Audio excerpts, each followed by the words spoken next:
Hey, everybody. Welcome to the Playful Humans podcast. I'm your host, Mike Montague, and my guest this week, comedian, writer, and podcaster, Karen Morgan. You can find her at KarenMorgan.com or the Purple Bike podcast as well. And you can find me at Playful Humans, where we take the burned out and bored and we get them a little more fun, flow, and fulfillment in their life. Our mission here is to help all humans have more fun and be more playful. Go check out playfulhumans.com and take the personality quiz. You can find out how playful you are and what your favorite ways to play are. playfulhumans.com/quiz. Here we go.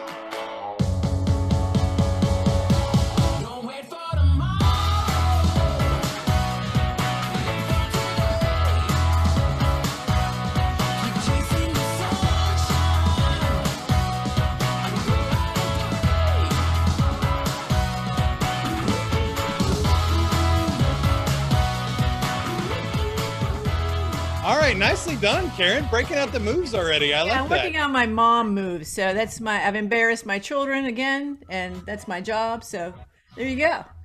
I feel like that's one of the beauty parts of like being a mom, though, is that you get to do those things and embarrass them. And there's no pressure to like look cool or to dance like. There's no pressure whatsoever, ever. Again, your whole life after that. So don't just do whatever you want to do. It's fine. It's all good. Awesome. We like to start with the joke of the week. The joke of the week is brought to you by Zoom. Sorry about the pandemic, but we're killing it over here. Zoom. See you on a Zoom meeting probably today. Okay, you have a joke for us, Karen. What's our joke of the week? And I told you, Mike, that when I don't have a favorite joke of my own because I do write all of my own material. So this is a street joke. And a street joke is something that you can tell your friends. I didn't write it, but other people wrote it, and it's just kind of fun. So. Yeah. A blonde, a brunette, and a redhead escape from jail.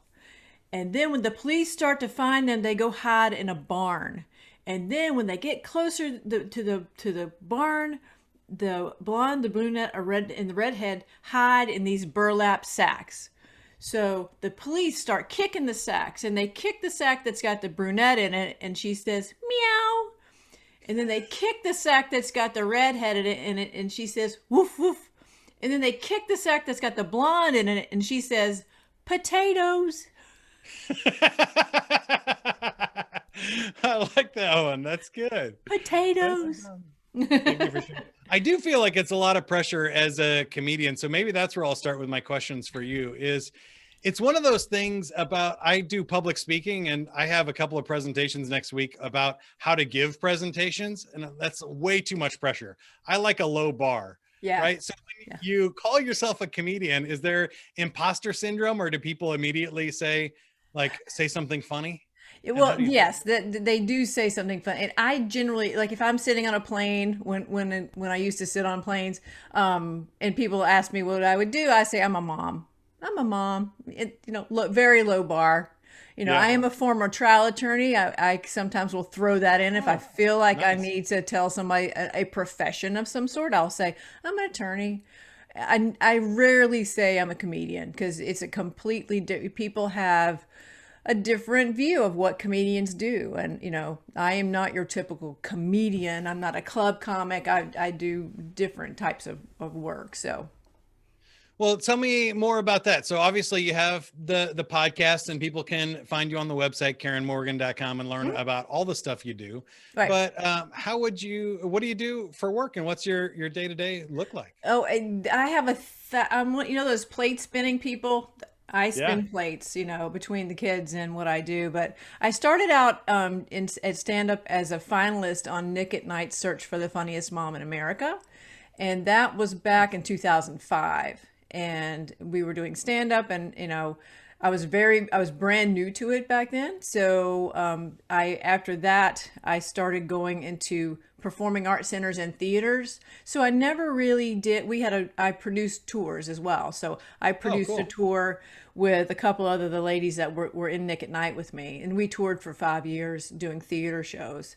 So we weren't in comedy clubs, we were in, theaters. And so a little bit different type of a show. It's a cleaner show.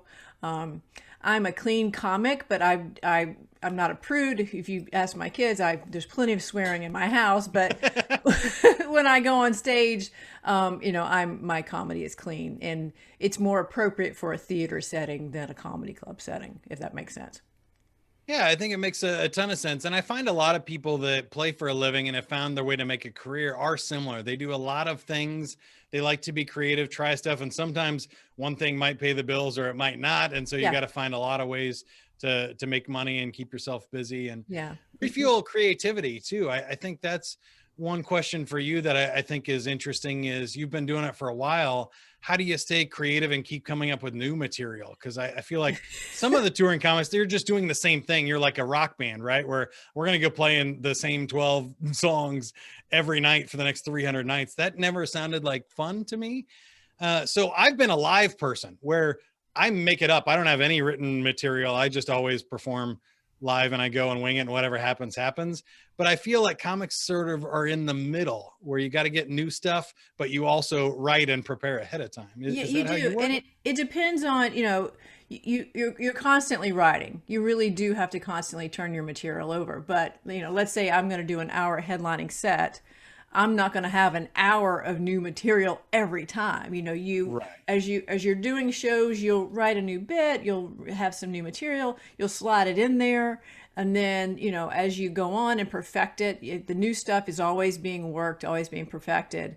So that is what I'm drawn to a lot in the comedy business, is the writing process and how it works. And not everybody understands that. You have a little more knowledge about it, but it's not everybody understands that you don't show up and do a brand new hour every night.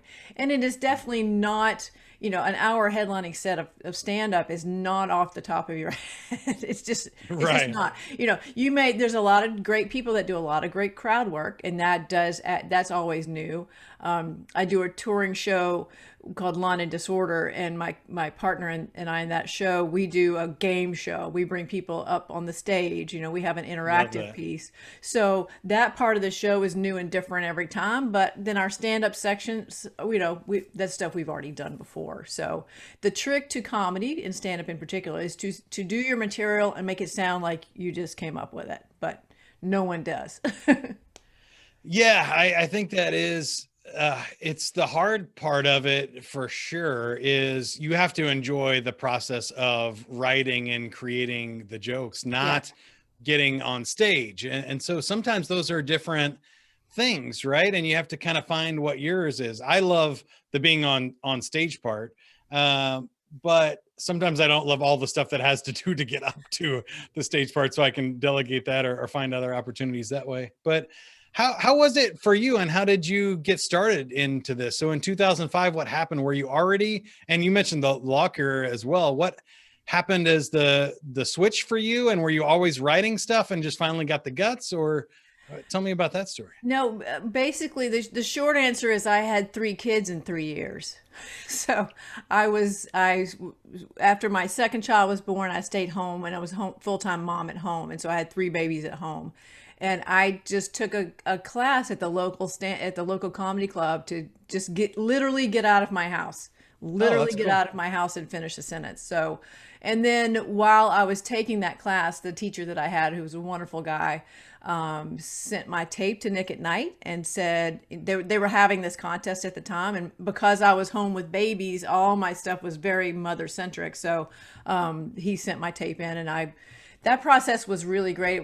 They had like over 1,000 entries, and then they narrowed it to 21, and we went to New York, and then they narrowed it to 14, and we went back to New York, and then they narrowed it to 7, and we went back to New York. So it was a long process, and I just learned a lot really fast about the business. But the writing process is what keeps me here.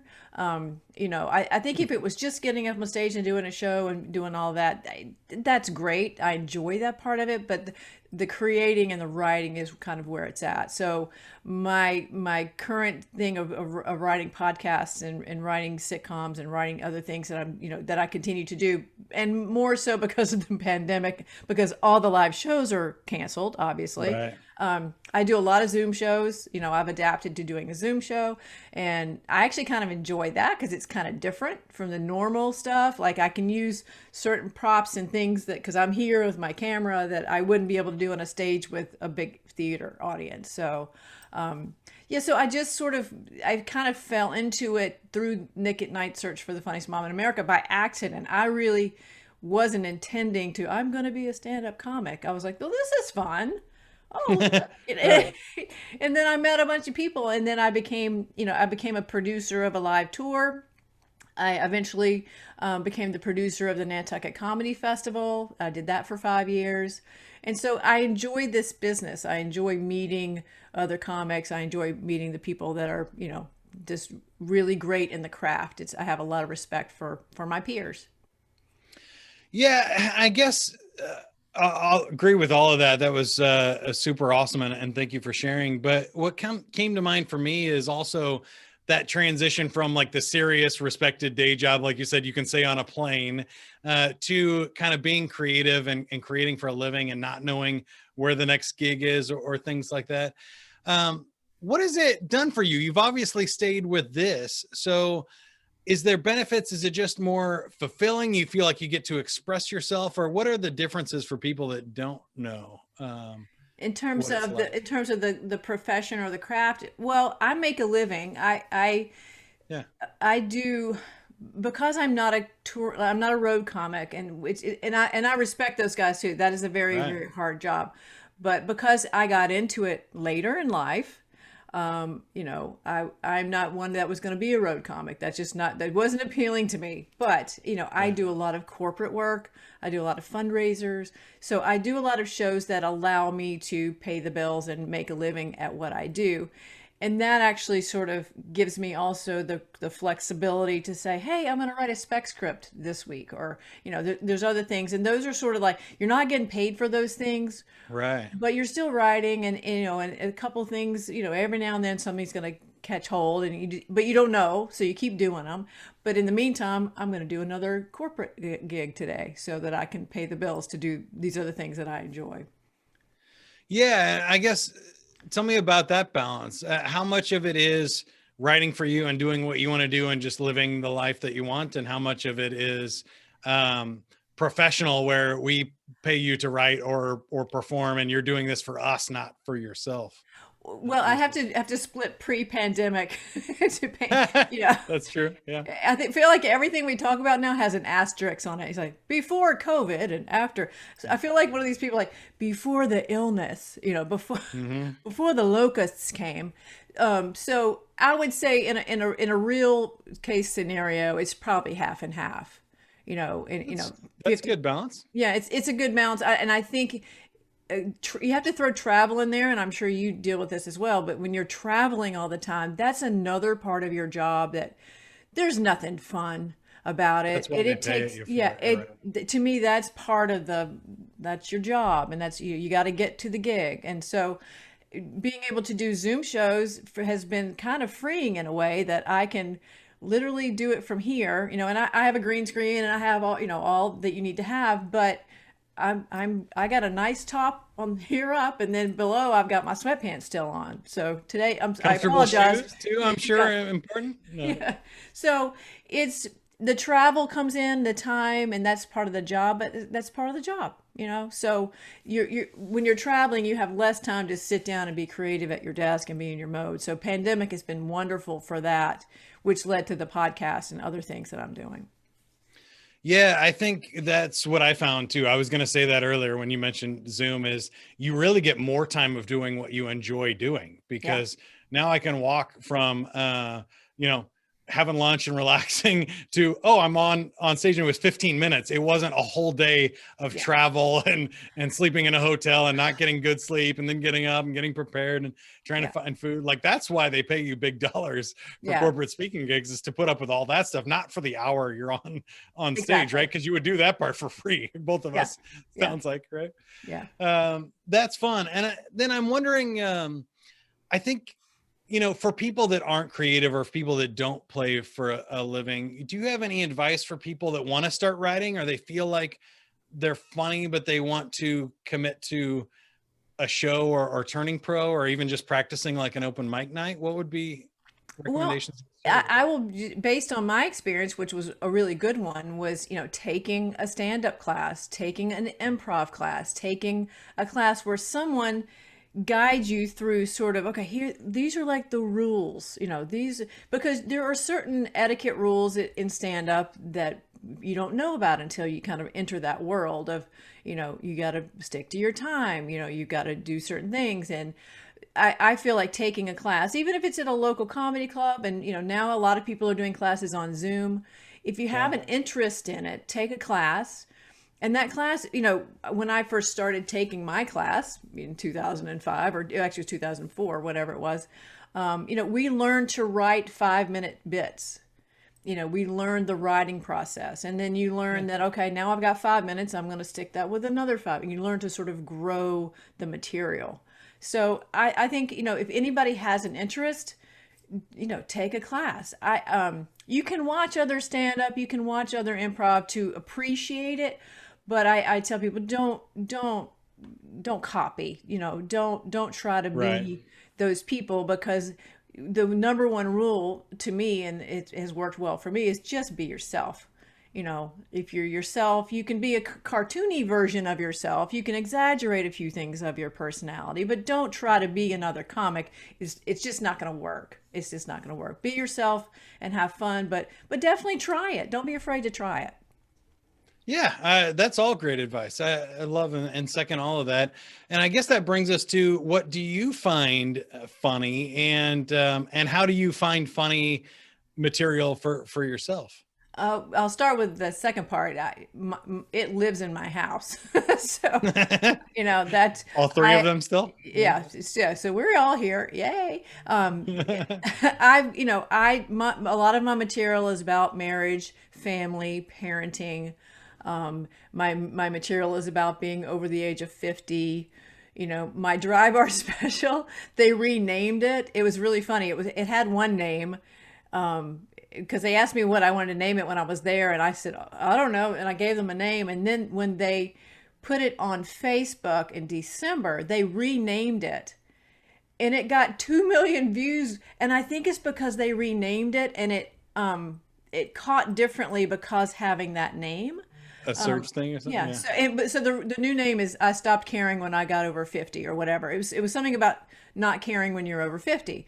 And so a lot of my material is being in my 50s, and doing what we do in our 50s, which is not caring about things. And so my material sort of, it doesn't write itself, but it happens every day. And I just have to remember, oh God, pick your pen up and write that, because it'll go. Well, where I was going to go with it is, I feel like the hard part for me is I think of funny stuff all the time. And if I'm in a meeting, I always like joke and laugh, and you find funny things that are weird. And with the family, I can be funny, but I just don't notice those small things, or I don't write them down and capture them as much. And so is there a trigger, or is it just you've learned, like when you chuckle to yourself, to write it down and it's really a trigger? Or are there other things that you think people miss that aren't comics? I think you do have to be in an observational mode, which I'm all day, because I'm always like looking at people, in the grocery store, and I was in the dentist the other day. I haven't even written this yet, but this is an example. This will become something eventually. Yeah. And I was in the dentist, and there was a song playing, and both of the hygienists were singing this song, and it was an awful song, and they were both just singing away. And I'm like, it was just sort of an out of body experience of like, first of all, I hate this song, but they really like it, and this is getting them through the day. But they were singing really loudly. Like, it just wasn't what I would do, but I found it humorous that they were doing it, that they felt comfortable enough to me to sing poorly, loudly a bad song in front of me. I was like, okay, whatever. That's what we're doing here at the dentist now. This is what pandemic has done to us. This exactly. Yeah. We have no idea how to interact with other human beings. We don't know.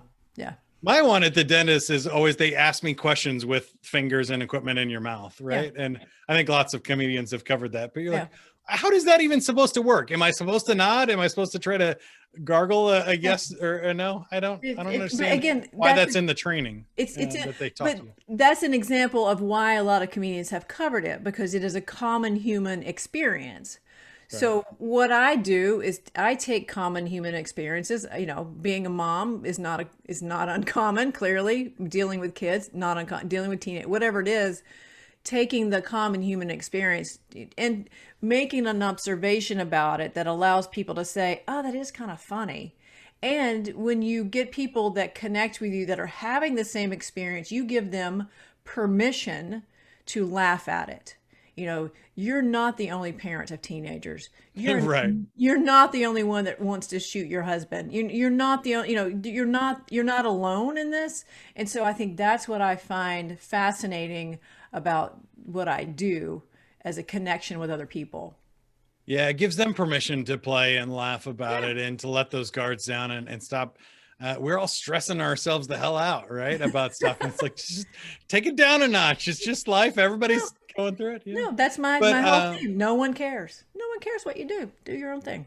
And then back to your influences or people that you find funny.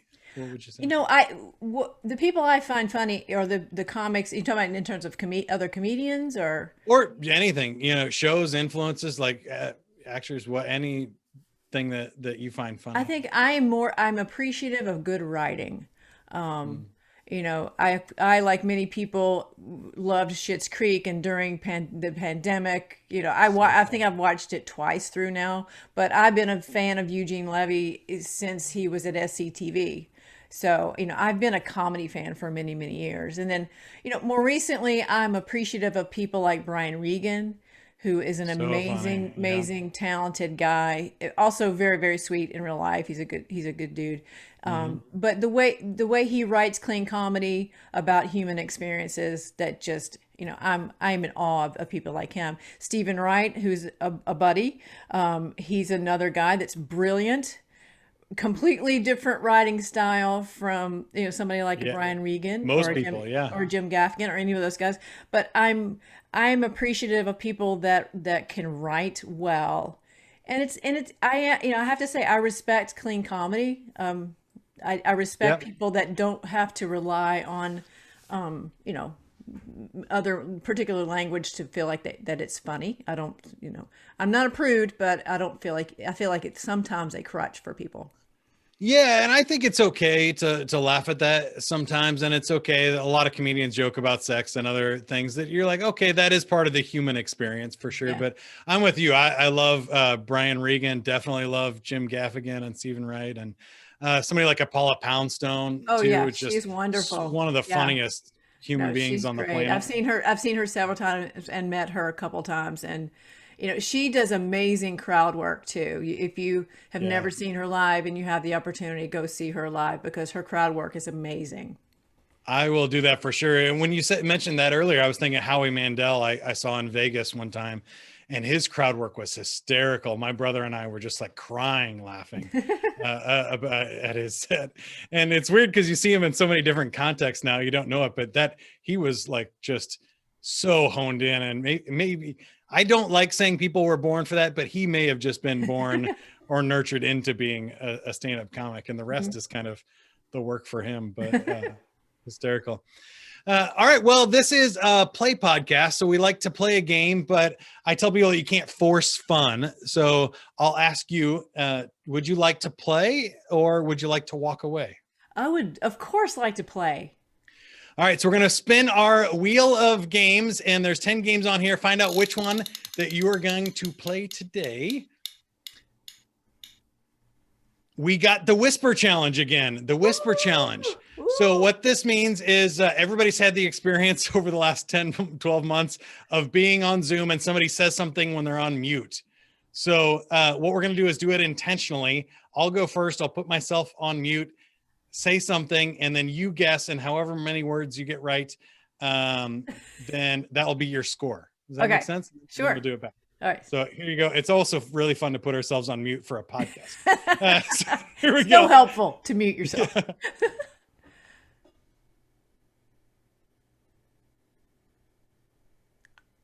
What'd you hear? I'm really not good at this game at all. I have no idea. Like, I have zero idea. You want to do it one more time? Sure. Or is that against the rules? Oh, there are no rules. We're just making it up as we go along here. All right, here we go.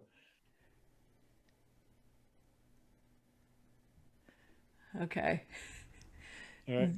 Any guesses? You got one word? Something are my best friends.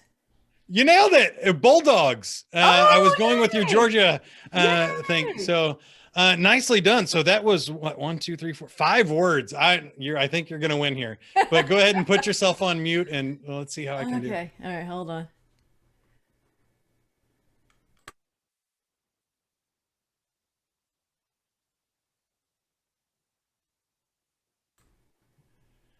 Oh my gosh. I got a couple. So it was my husband is and then it got weird for me. So I don't know that I want to guess, but a dentist or a vegan. Oh, a vegan. All right. Awesome. I liked it. So that was good though. That was close. Yeah. 5-3. Great score. Thanks for playing the game. Awesome. So I feel like that earns you a free 30-second commercial here too for whatever you got going on. Tell people if they want to find out more about you or stuff that you have going on, how can we help you? That would be great. So my website is KarenMorgan.com, and that talks about all my comedy stuff. And if you go there, please follow me. You can sign up for my newsletter. I don't share my mailing list, but occasionally we do give monthly prizes. So sign up for my newsletter. Yeah. They're really great things like gift cards to Waffle House and stuff. And then the Purple Bike podcast, which you can find on all the podcast places. But I also have a website for it, which is called thepurplebike.com. And tell us about the Purple Bike podcast, because I thought that was interesting. It's fun. So the Purple Bike is, again, I actually have 2 podcasts. One is called Lawn and Disorder Podcast from the Suburbs. And that we started doing last April. That's with my friend. Since we're not touring, we do a podcast now. But the Purple Bike is about the years 1975 to 2015. So if you are a Gen Xer, you will appreciate these years.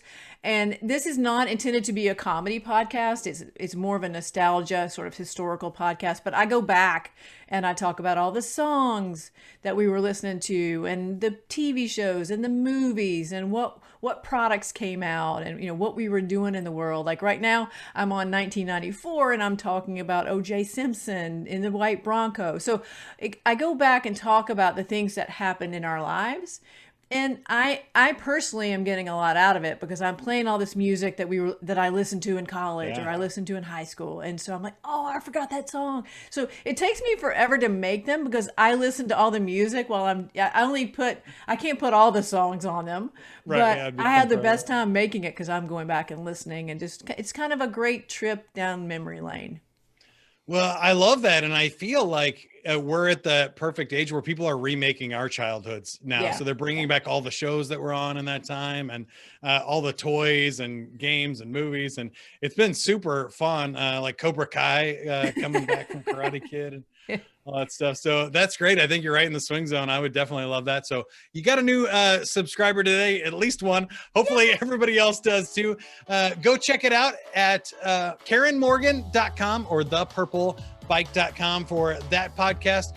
Karen, thanks for being on the show. And for more information on Playful Humans, you can go to playfulhumans.com or take that personality quiz and share it with your friends. It's good fun.